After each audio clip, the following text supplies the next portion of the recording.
Hello all of you. Today we are going to discuss about 3-point perspective.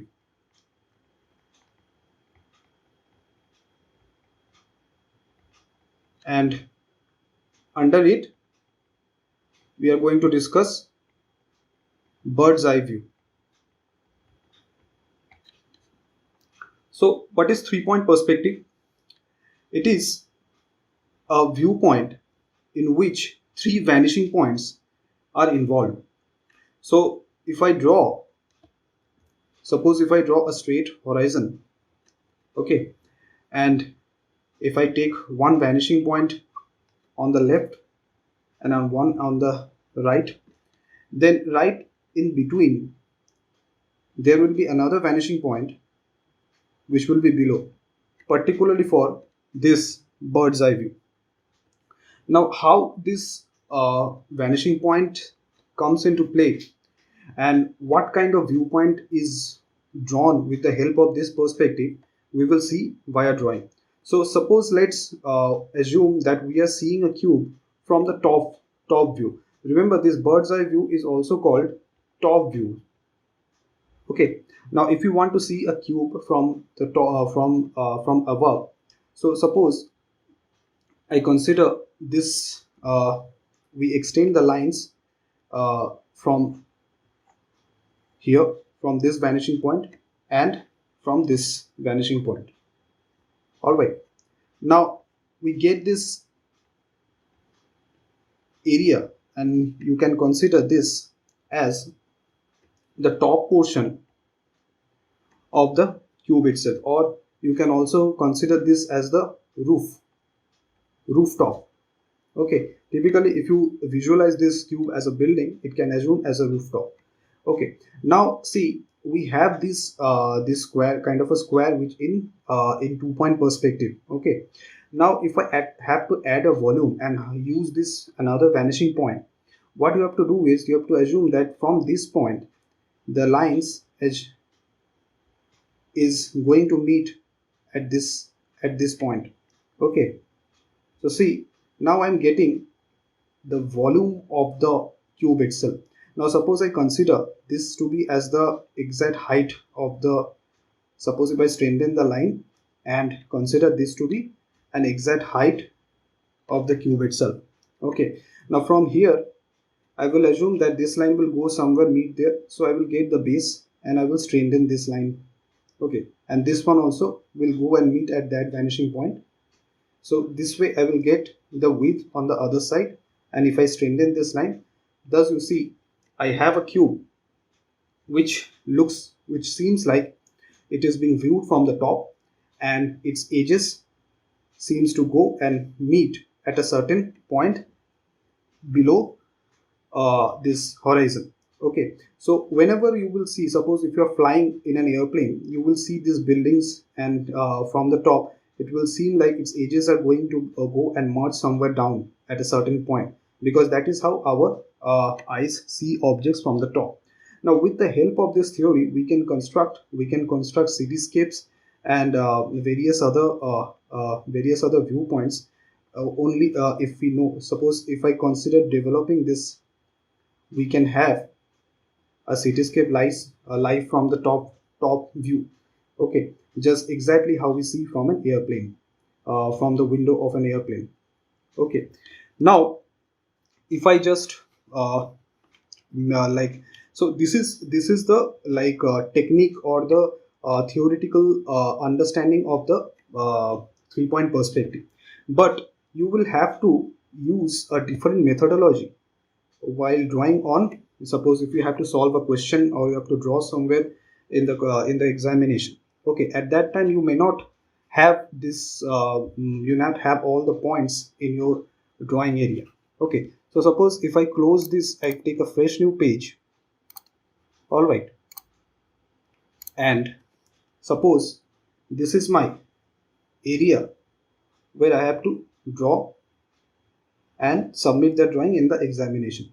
Okay, so suppose I have this space and I need to draw a viewpoint in 3-point perspective. Okay, now you have to assume that the vanishing point lies somewhere outside uh, this frame itself.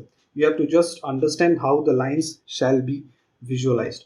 So suppose if I take this as uh, suppose I take this as a road, okay, or somewhere here,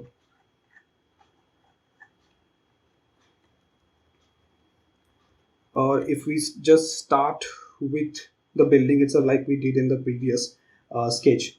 So suppose my that building is somewhere here, or I can push it a little more downward somewhere this way. Okay, now these lines you have to assume that it is going to meet somewhere on this side, and these lines are going to meet somewhere on that side, but I'm marking any point here, and these lines will go and meet somewhere downward. Okay, with this assumption we can start building up a viewpoint. Now you see the main thing is here is I'm not considering any point, drawing any point here. I know that these lines are going to meet somewhere down, and these lines are going to meet on the right and the left. With that, and knowing that concept, you can start building up the entire scene itself.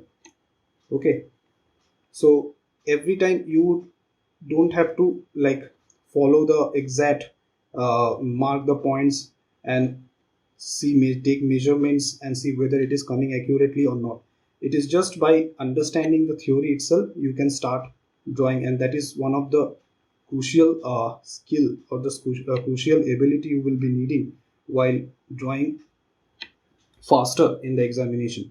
Okay, now suppose this is somewhere here and there are buildings on that in this side too. All right, and suppose these are tall.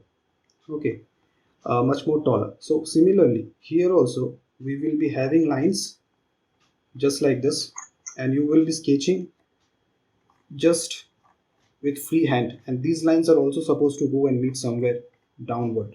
Okay, now you see this our sketch. We are having a cityscape which gives us the impression that we are seeing this sketch, we are seeing this view from at a certain height. So this is the technique, and this is the sketching method that you have to practice, so that you can draw very easily and fast in the examination. Okay, so see, nowhere I am trying to extend this line and measuring whether that this line is going to join on that side or not. And I just know that this is going to bend in that way, and that is helping me to understand.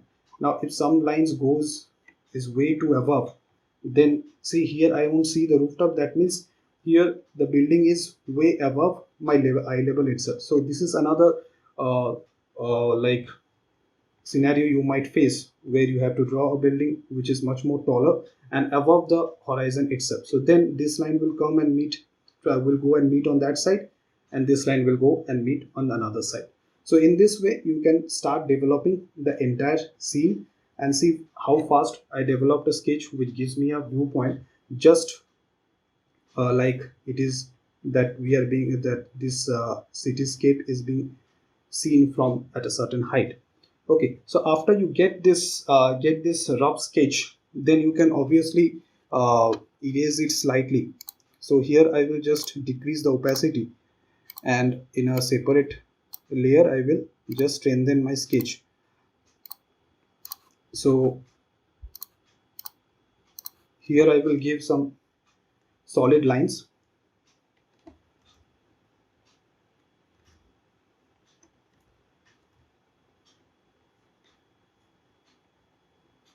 so that I have a neat and clean sketch.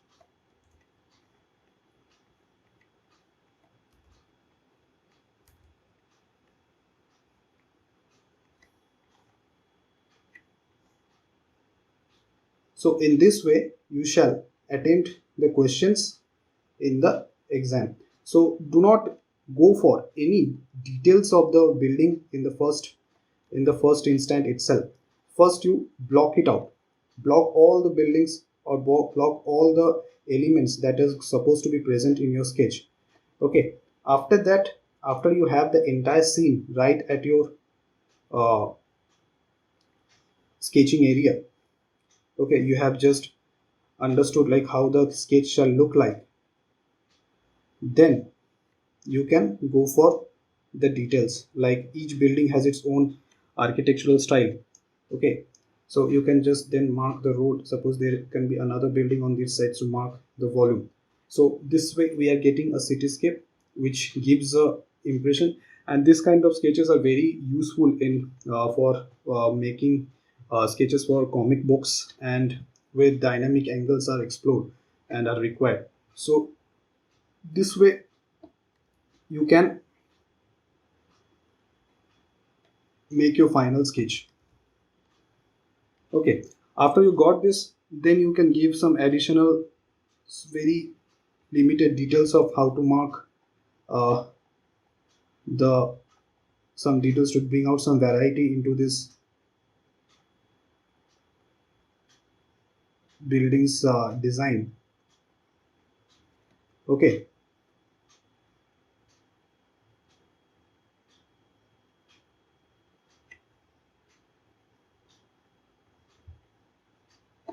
so here also, if you see in this portion, here the lines will slowly, these lines which are above the horizon, it is coming downward, and this line slowly, see, I am doing straight, and then again it goes down, goes upward. So these are the some of the minor things that you might have to be careful about while making the design of various buildings. So the inside of these details, the architectural details, shall also follow the same 3-point perspective guides. Okay, so you shall be very careful about those lines which you give inside of this uh, buildings itself. Okay, and try to give different designs in different buildings so that your sketch has certain variety and it also looks realistic, because most two buildings looks the same. So in this way, but also remember that you have to finish the sketch within the given time. So that is another things to consider, like how much detailing you would be giving here, uh, so that your sketch becomes ready within the given time and you finish it off. And another thing that can be given here, suppose if there are buildings which are very far away, okay, so that you can draw in a very light strokes. Okay, so no amount of details are required on that side. Uh, so in this way you can get a certain amount of depths in your sketches, and you can have a good like a believable scene right in your sketch, a believable 3-point perspective viewpoint, and that you can do it, manage it within the examination, the sketching frame that they will give, and also within the given time. All right, so I hope this lesson helps you to understand how 3-point perspective sketches are made, and this can like you can further develop this kind of sketches with various other angles. So remember that these are mostly bird's eye view or top view, those are explored, and mostly you will be uh, think you will, if you there is a question, mostly it comes like a cityscape or something on that line, and sometimes figures are also given, but that is those subjects are of a very different type. So the main idea in this sketch, that you have to understand that these lines are going to meet at some point on the right, and these lines are going to meet at some point on the left, and these lines go, these vertical lines shall not be straight, but it is also going to meet somewhere downward. But you shall not draw the points inside the frame, otherwise your sketch will look very distorted. Okay, so keep practicing like this, and slowly you will get that feel of making this kind of sketches very fast. I hope this lesson helps you understanding how to attempt bird's eye view or top view in a 3-point perspective. Thank you.